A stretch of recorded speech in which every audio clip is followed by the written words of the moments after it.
Hello. Hey everyone. Okay, so we have people joining us right now. Welcome. Hello. Okay, so I'm Erin. This is John. And today we're going to be talking about the Airbnb operations playbook, how to hire and manage five-star cleaners. So cleaning is a very important part of your short-term rental.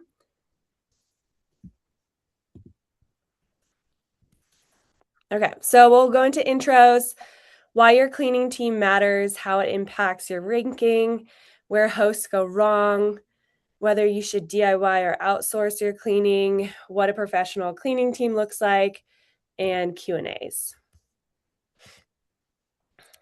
Okay, John, you want to go first? Yeah, how's it going, everyone? My name's John Dukart. I'm the owner of Peak Cleaning Service. Like many of you, I'm a real estate investor on the side, but my full-time job is running Peak Cleaning. We specialize in Airbnb turnover. We serve over 250 clients across Scottsdale and Denver. Last year, as an example, we completed 6,000 cleans. I say that because I'm excited to give you a peek behind the curtain about how we operate and share some of our best practices with you here today. Cool. And I'm Erin Tierney. I'm a real estate agent with the Good Neighbor Realty team, and I have sold a majority of short-term rentals to clients within my time as an agent with Good Neighbor Realty, and I currently have two short-term rentals myself. So I've been like boots on the ground interviewing cleaners, going through the hassles of bad cleaners and finding good cleaners. So I'm excited to share what I've learned with you guys today. Okay, so first I'm just going to go a little bit about Good Neighbor Realty. Some of you guys might not know about Good Neighbor, but we specialize in helping investors.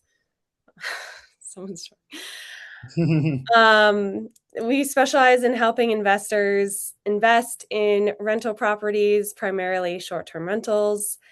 And we have a lot of events throughout Colorado. We have a short term rental course if you're interested in taking the course. We help with investment underwriting for the properties to make sure you're doing a good or you're buying a good investment. And then we also have a podcast. Let me see if I can try to remove this drawing. And maybe we just try restarting refreshing the page and see if that works. Um, oh wait, the chat. Um, okay, wait. So Lauren, she just kept popping out and popping back. Um, okay, hold on 1 second.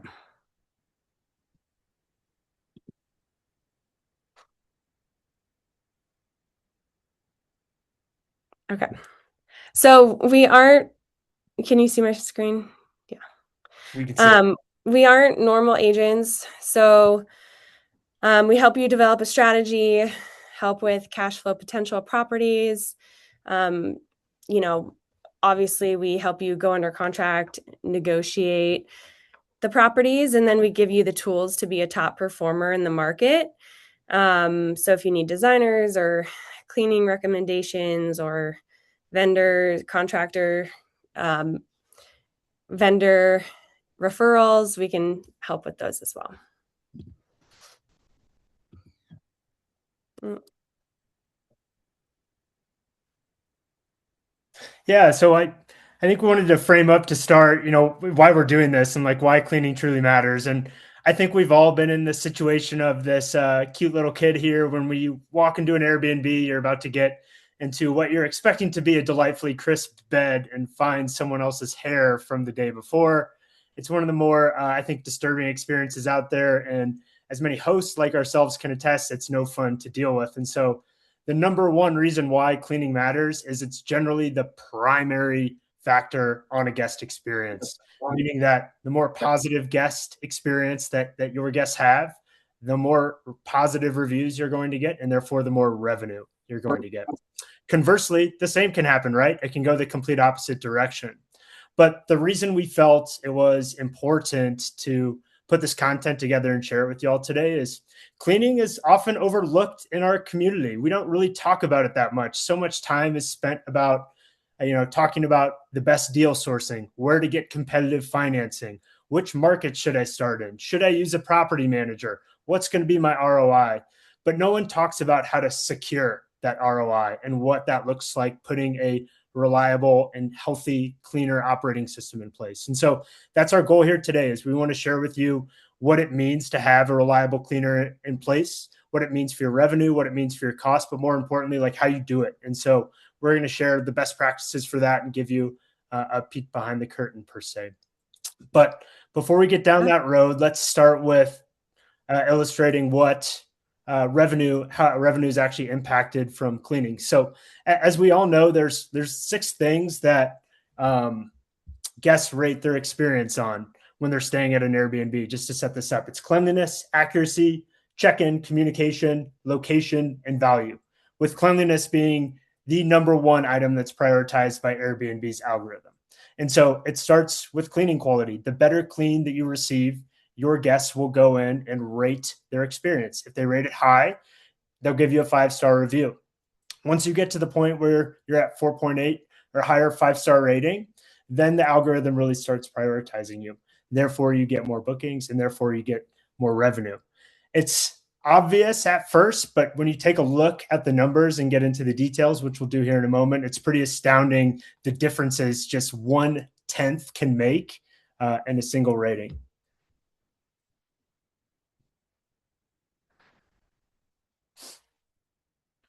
Go ahead, Aaron. Thank you. So I think we've all seen a bad listing like this. We just wanted to share it on what maybe the bad would look like when you have a bad cleaner in place. But there are those categories at the top right that I was talking about. There's cleanliness, accuracy, check-in, communication, location, value. But the primary driver is going to be cleanliness. And you can see in the reviews, the floors were dirty and sticky. There was dust everywhere, dirty dishes in the sink. The bathrooms were not clean. For the price, I expected better. People are going in and expecting a hotel quality experience, and Airbnb recognizes that. And so therefore they're going to naturally prioritize the listings and hosts they feel are going to best position their guests to receive the experience that they're expecting, right? And they're going to reward you for that in the form of revenue. So next slide for me, please, Aaron. So what we're looking at right now is a RevPAR across 5-star and 4.5-star listings, so we can see the discrepancy. But a small increase in your Airbnb cleanliness ratings has tangible value to you. It can actually add $2 to $3 to your nightly RevPAR. And for those of you that are unfamiliar with RevPAR or revenue per available room, it shows how much your revenue your rental is generating at any given time. And it's generally a really good metric to indicate how well you're doing. And so if you look at the differences between a 5-star listing there on the left, on that left-hand blue bar, and then a 4.5-star listing, it's about a $33 difference between that. So pretty significant, almost 30%. And so walking that out a little bit farther, next slide, please, Aaron.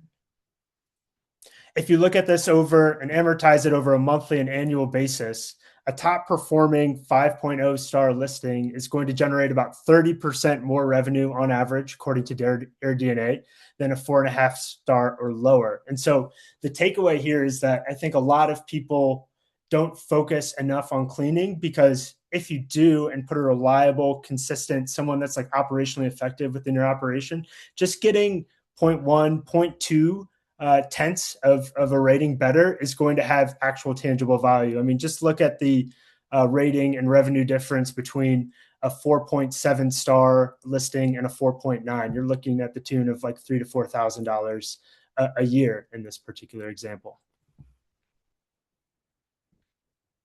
So setting this up, there's a lot of reasons Aaron and I wanted to start this by just sharing, just based off our experience, where we see a lot of people going wrong when it comes to hiring cleaners and putting them in place. And we're really finding four main reasons: wrong mentality, hiring incorrectly, over optimizing for price, and lack of quality control systems.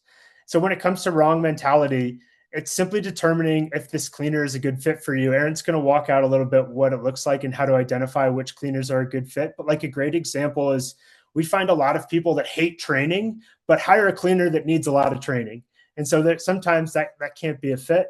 We see a lot of people hiring incorrectly, specifically on the residential side. They hire residential cleaners as opposed to Airbnb specific cleaners. They're completely different animals, residential and Airbnb cleaning, apples and oranges. Airbnb is a lot more, or short term rental in general, it's a lot more technical, right? You need to do same day turns. You need to be able to handle supplies, laundry, linens. You need the house to be guest ready next time that guest arrives. But the point being is a traditional residential cleaner doesn't deal with the same scope and challenges as an Airbnb cleaner. But that can often come at a better price, which leads us to point three: seeing people over optimizing for the cost of the cleaning versus the quality of it. I'm not saying price is not an important factor. It absolutely is, but not at the sacrifice of quality. And then lastly, we see people not having the right quality control systems in place. So that looks like a lot of things. We'll go through a checklist of how you can verify, like if you have a good quality control system in place. But if you hire a cleaner and have no way to hold them accountable, there's poor communication. It's going to result in bad listing, or excuse me, in a bad review, and therefore lost revenue.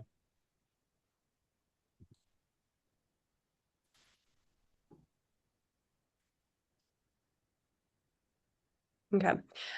So I'm gonna go through the next couple of slides. So I'm gonna talk about basically what happens when you hire a bad cleaner and how much it actually costs you.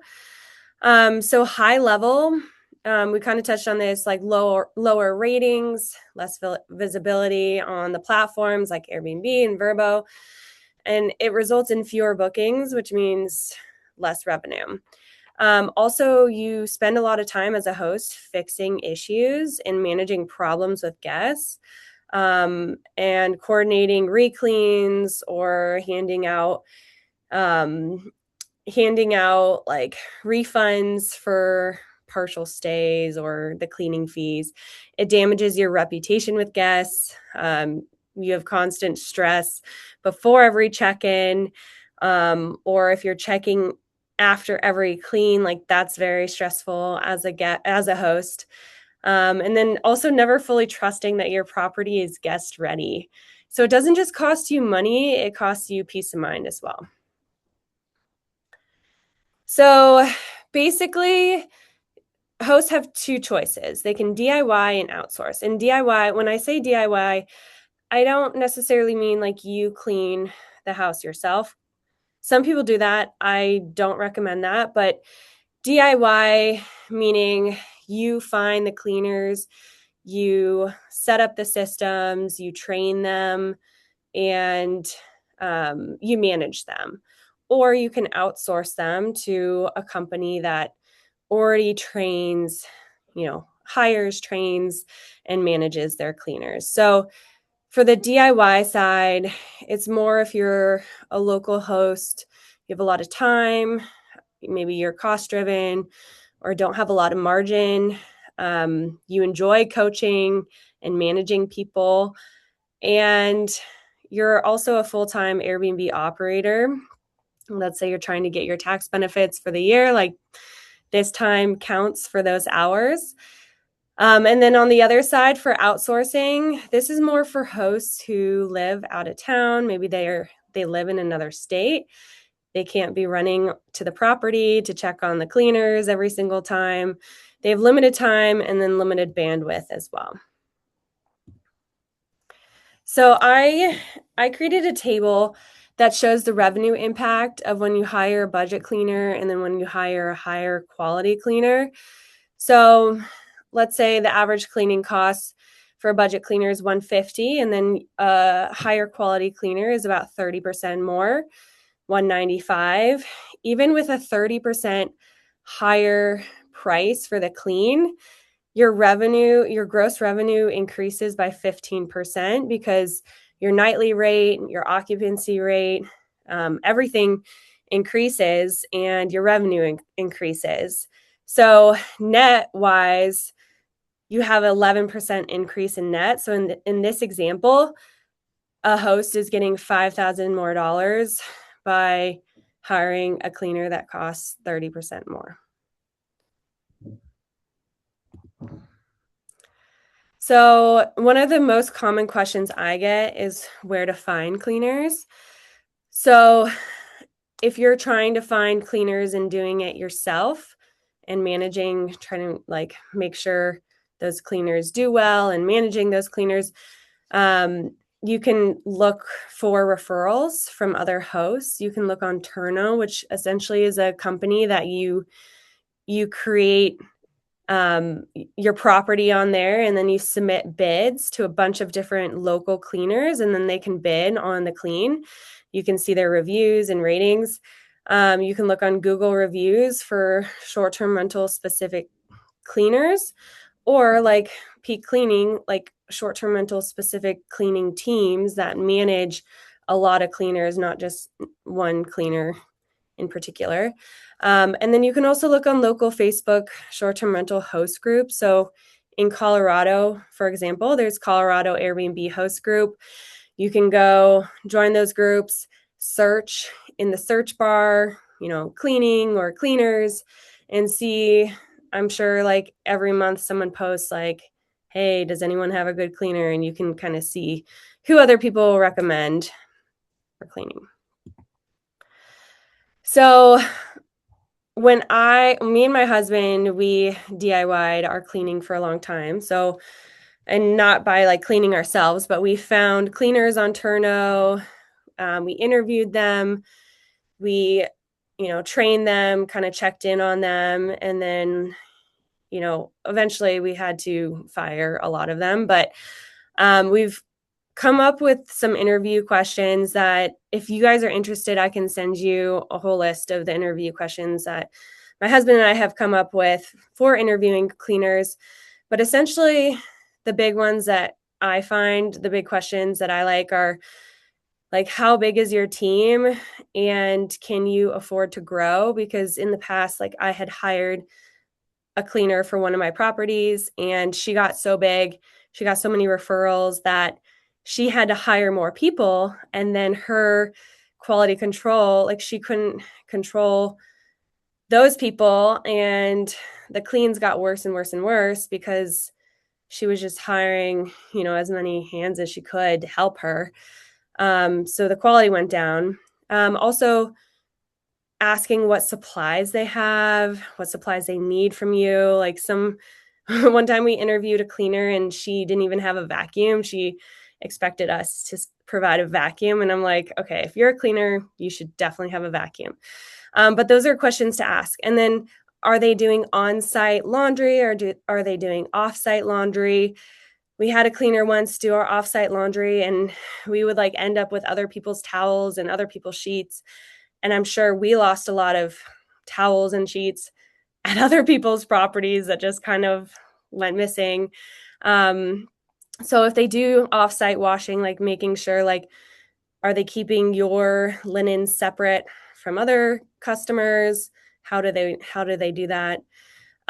Also, another big one is how often they deep clean, or if they're dusting, or if they dust the fan blades every single time, or if it's every other time, making sure that they have a system, because if they're only doing the short-term rental clean and not keeping up with dusting blinds, dusting fan blades, like all of a sudden you'll check in on your property and there'll be so much dust everywhere, and then you have to hire someone or hire them to do like a full-on deep clean if they're not keeping up with it.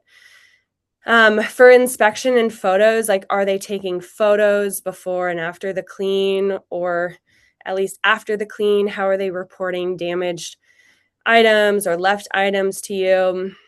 We had one cleaner who found items, never even told us about these items. And we would go in to our cleaning closet every month and find like all of these items that guests had left, like sunglasses, clothing items, whatever.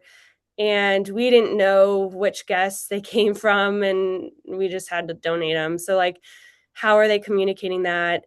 Are they consistently putting your furniture back in its spot? Like, a lot of guests will move furniture around. So, are they looking at your listing photos and making sure that they're, if someone moves a chair out of its spot, are they putting that chair back? And then invoicing and communication. So, are they sending you an invoice after every single clean and saying, pay me now? Because that gets really old. Or is it automatic invoicing? Is it monthly invoicing? Make sure you find out about that. And then do they have access to your calendar, or do you have to coordinate every single clean with them? Because that also gets really annoying if you're busy, especially like if they don't have access to your calendar, or don't have a way to get access to your calendar, then that's an issue. And then the biggest thing is references. Do they have references who can vouch for them?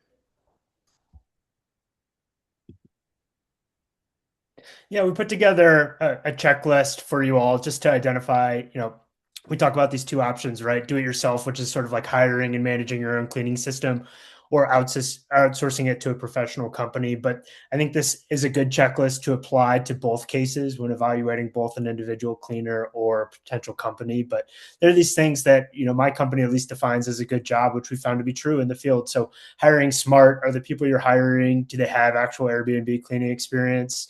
Are they able to accommodate same day turns? Do they automate scheduling? Will they show up? That's arguably the most important thing. I think we've all had an experience where a cleaner doesn't show up, or they're just cutting it really, really close to guest check-in. So how is their scheduling? Are they using checklists? Arguably the most important part is building your expectations into a very easy checklist that your cleaners can follow. We'll send out like an example checklist after this to the people that attended, so you guys can have it. Feel free to copy and paste it. But are they meeting your expectations in a way that's written down on paper? If you want your pillows in a certain place, are they doing that? Aaron mentioned capturing before and after photos.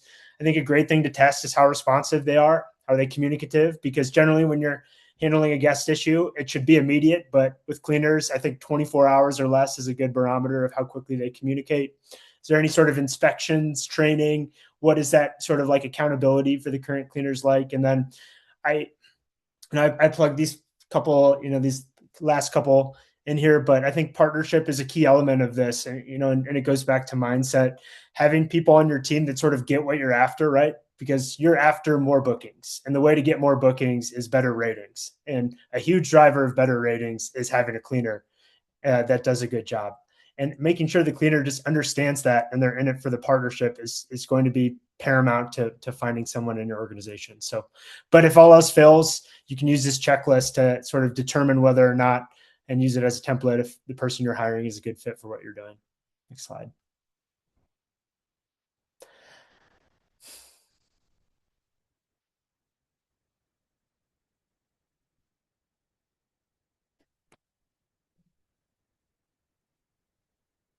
Is it on there, or is it just me not moving?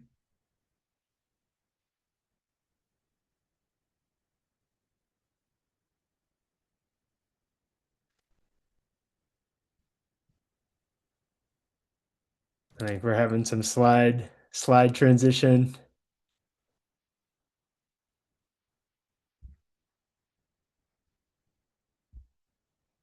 Aaron, I'm just showing the optimal cleaning checklist setup. Um, Sorry, guys. We're having it's very laggy. I don't know what is going on.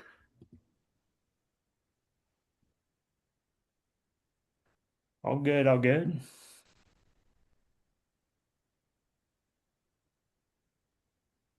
Okay, cool. Thanks, Tina. Okay, cool.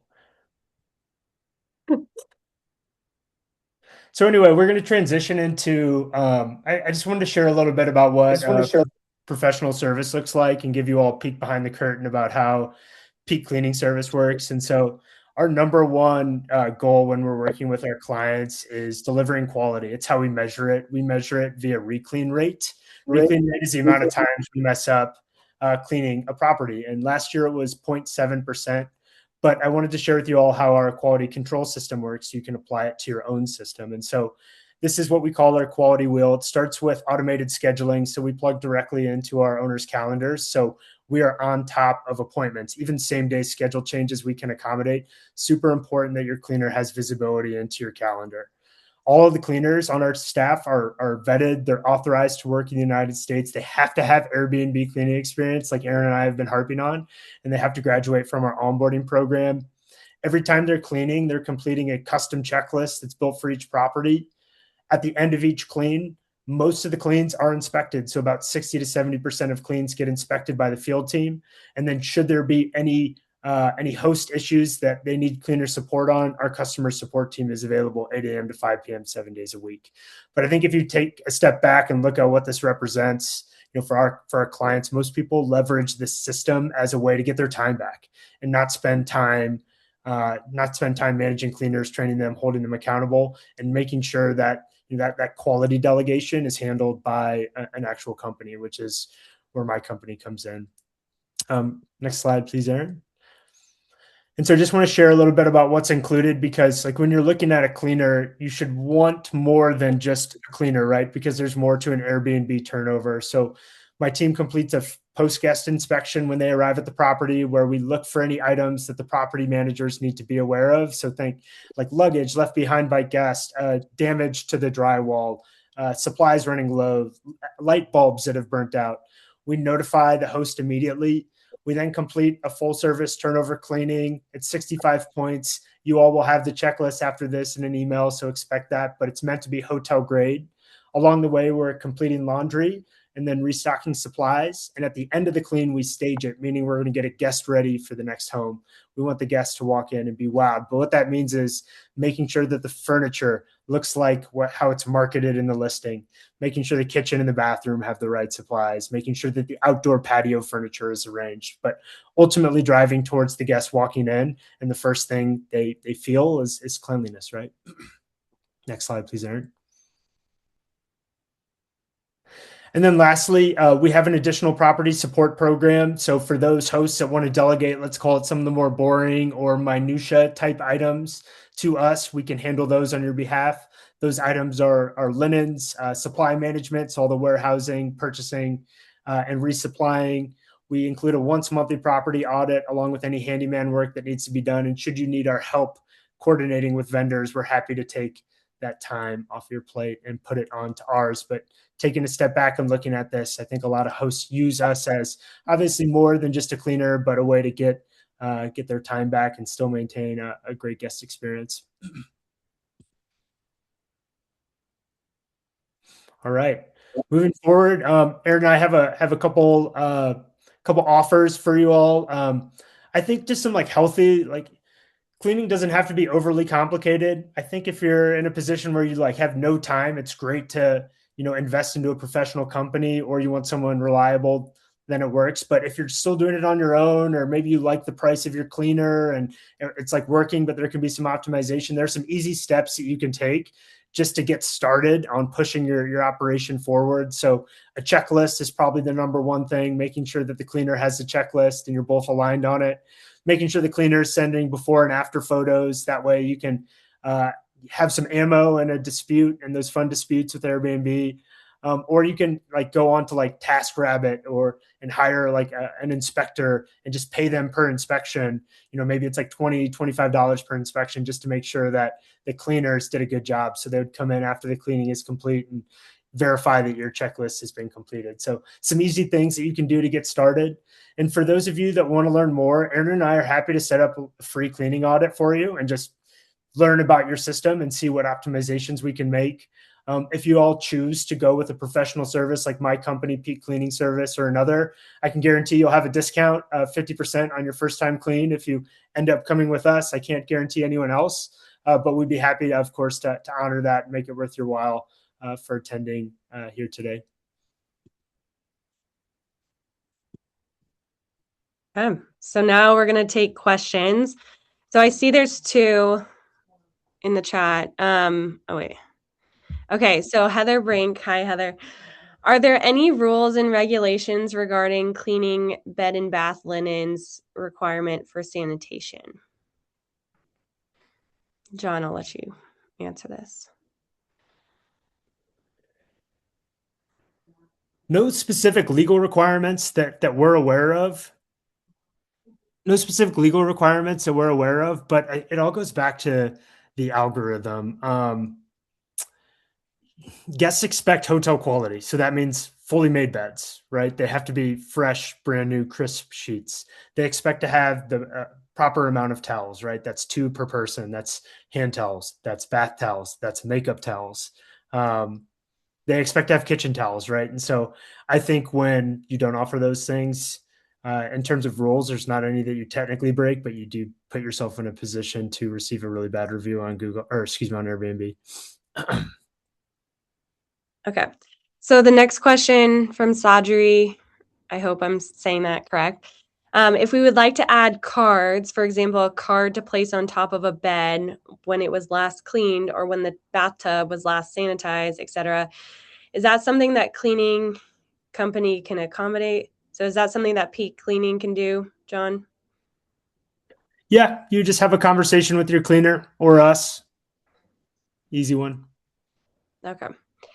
And I know like for John's team, so um we have specific things like we have a grill and so we have, you know, in our list of property details, we have the cleaners open the grill and make sure that it's clean and they can check some other things or do some custom things that maybe other cleaners can't do. So Caesar says, what are the specific requirements you have for your cleaners? Can you tell us details about your daily flow / operation? Yeah, absolutely. So we vet them. We joke that we're the Harvard of cleaning. We accept about 2% of all applicants, and what that means is they have to have work authorizations. They have to pass a criminal background check, and they have to have at least 2 years of Airbnb cleaning experience. We then measure them on quality, which is collected by our field inspectors. So our field inspectors generate they have like a form that they submit after each cleaning to us that evaluates the quality of the clean. Did they finish the checklist? Did they complete a post guest inspection? Did they restock the supplies in the right places? Turn over the beds? That sort of criteria, and then we rate them. And then lower rating ones receive training and coaching and maybe are managed out versus higher ones that don't. Something you could absolutely implement if you wanted to get that detailed with it. But yeah, it's pretty robust. And then we try and assign cleaners to homes that they're familiar with as well, just to set the cleanup for success.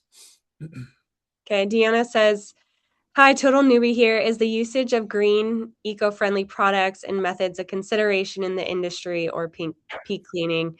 Second, what if we wanted to use our own linens instead of peak cleanings? Yeah, these are great questions. I'm loving them. So it's been pretty great to see most of the industry has adopted eco-friendly products. I want to call it like green labeling at this point. Most, with the exception of bleach. Bleach you have to be careful with, but if you're not using bleach, everything else is going to be friendly. You can obviously buy from a brand that uses like only organic, like non petroleum based products. It's totally possible, but you would just talk with your cleaner and just ask them what supplies they use, or if you have a lot of cleaners will just use the supplies that you have out for them too. That's an option. Okay. What are the expectations from cleaners for like extra money to clean the outdoor areas, etc.? There's one about linens. You can absolutely use your Oh, own linens, by the yeah. way. Um, It depends, Kevin. Kevin's question about what are the expectations from the cleaners. It depends on their scope. I would ask them to define that. You'll see our checklist after this in an email, which is our defined scope. If there are items outside of that, I know my company will work with you to like do an hourly charge for those items. Maybe just include an extra hour. So if there's anything that like you want to focus on, like a lot of our clients have hot tubs and they want us to focus really on making sure the hot tub is clean. And so we include that as an add-on to our service. Vicky, you will get a copy of the inspector checklist as well. That's just going to be in our company checklist that Aaron's going to send out after this.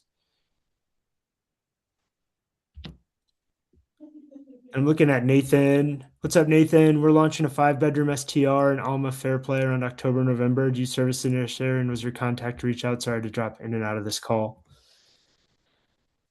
Might be better for Aaron. We don't service Alma or Fairplay. Maybe Aaron knows of a good provider up there. Yeah. So Nathan, if you, are you already, well, you can reach out to me. You can email me, Aaron at thegoodneighbors.com, and I can give you some cleaners in that area. Otherwise, if you're already working with someone on the Good Neighbor team, just reach out to them and ask if they have any recommendations. Yeah, it's a good question, Aaron. Or Nathan, excuse me, that comes up a lot. Heather said you mentioned having access to your booking calendar. So does this mean you get automatically notified when the property is booked? How does this keep up in regards to scheduling? Yes. So if you log into your Airbnb account, you can log into your like if you click on your calendar and share it, it will generate an iCal link. There's a great article. Maybe we send that as a follow up, Aaron. There's a great Mm-hmm. article on how to export your iCal link, and you can export it to like a lot of different calendars, like Google, Outlook. The software we use called Breezeway, just automatically, we just put it into Breezeway and we're able to automatically see new bookings when they come through on a calendar. So if you're like not using our company or like using someone else's, I would recommend getting like a Google Calendar, like a shared Google Calendar set up where you share your property's iCal link to that calendar and your cleaner has access to it. And that way they have full visibility. Or you can give them your Airbnb login, whatever works, of course, as well. But Yeah, iCal and is then industry also standard. if you're using a property management system like Hospitable or Guesty, there are ways to get links for those calendar, like the iCal link or the Google Cal link, for your PMS system, so that you have like Airbnb and Verbo or Booking.com, like all your bookings all on one calendar, and then you can share that link with your cleaners. Okay. Yeah, we're gonna send out the recording of this Zoom. Um, if you have multiple cleaners, how do you manage them in order their hours to not exceed with yours for material participation? Um, so most of the time, like if you're just any host that's like self-managing with messaging or um doing anything, you'll easily have more hours in the cleaner. So like John, how many hours would you say the cleaner does in a typical like 3 bedroom property? Is that like 3, 4 hours? Yeah, depends on the size, but right, if we're talking same day turn, you essentially have 11 a.m. to 4 p.m. So that's 5 total hours. And so you want to make sure you have enough cleaners present to complete the clean in that time set. And so if it's like a 4,000 square foot home and you have 5 hours to clean it, you're looking at a team of 2 to 3. If it's a 1,000 square foot home, you just need one person. So you can do the math in between that about how much time is needed. Yeah, and then like as long as you're just tracking your hours more than the clean, like more hours in the cleaners, then you'll be good for your material participation for your bonus depreciation and tax savings. Good question. Okay, cool. Well, I think that's everything. We'll send out the recording of this webinar, and sorry we had some glitches in there, but thanks for staying with us. And yeah, reach out to me or John if you have any other questions. Thanks all. Thanks for the Thank questions. you. Bye.